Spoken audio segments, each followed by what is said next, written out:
This is Honda's new Civic RS, the 11th generation Civic, and a car that Honda says has grown up, more mature.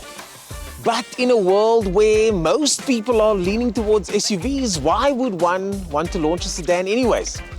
Honda says that this is the halo car, a car that will show the direction of the future of Honda cars in South Africa. Well, let's find out if this new Honda Civic RS is a yes, a no, or a maybe. The exterior of the Honda Civic is all new, but those with a keen eye will notice that it looks a bit like the US spec Accord, which isn't available in South Africa, so this design is quite fresh, at least here. And dare I say, it's much better looking than the old one. I also like how the front LED lights connect to the rear via those sleek creases on the side.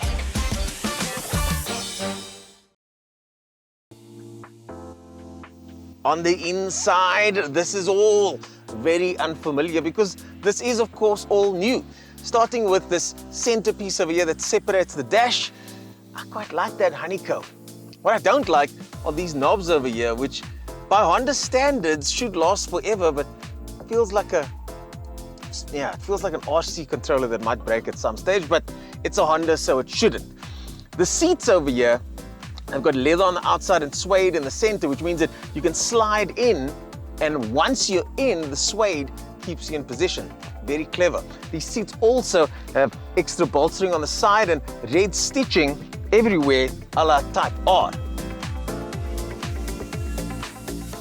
Then you've got this material over here, which has now replaced the piano black detailings, which can often be found everywhere in modern cars. And what this is, it's sort of an anti-smudge material so you don't get nasty fingerprint marks all over the car.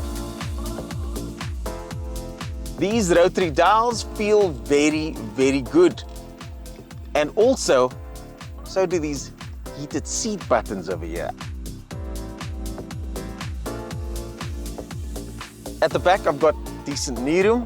There's a little bulge over here for headroom, so that's not bad. And as opposed to other markets where this car is sold, you get 2 USBs and 2 vents at the back, which is a nice little touch. And I almost forgot to mention that this has got the Bose 12-speaker system, as you can see over there, and it sounds really good.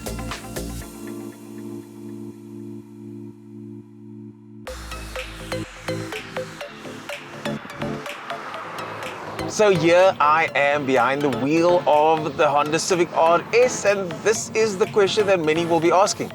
What is this car like to drive? Now, in 2022, the driving experience criteria might be slightly different because most cars are SUVs. And in fact, to find a competitor for this car proved to be a little bit tricky.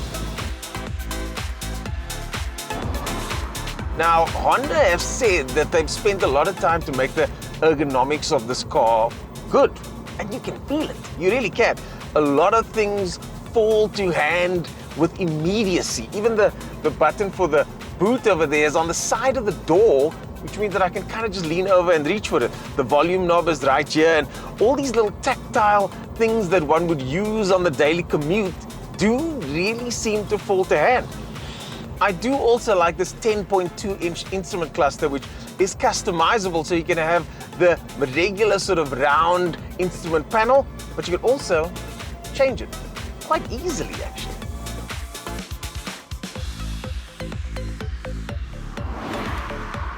I've got a little confession to make. I actually don't like driving that much. In fact, I prefer if the car did most of the driving for me, and this one can. Honda's got adaptive cruise control on this car, along with a host of other features that come packaged with this model, which means you get a very cool distance control system that shows you if you've got a truck in front of you, it shows you if there's a motorbike, it even displays if you're braking using the hazards or switching the lights on. Very nifty. The gearbox. We have to talk about the fact that it's only available in CVT, but as far as CVT gearboxes go, This one is really good. It's got manual pedals at the back of the steering gear that no one's ever going to use. And if you stick it in sport mode like that, you can actually feel that there's less what manufacturers call rubber banding. And acceleration is quite brisk thanks to that 131 kilowatt engine. The car feels comfortable and quiet inside, and combined with that lower NVH, you also get a much more comfortable ride compared to the old one and other sedans like this. The suspension, especially in your pothole-ridden Johannesburg, copes really well. It feels like a very, very good and well put together sedan.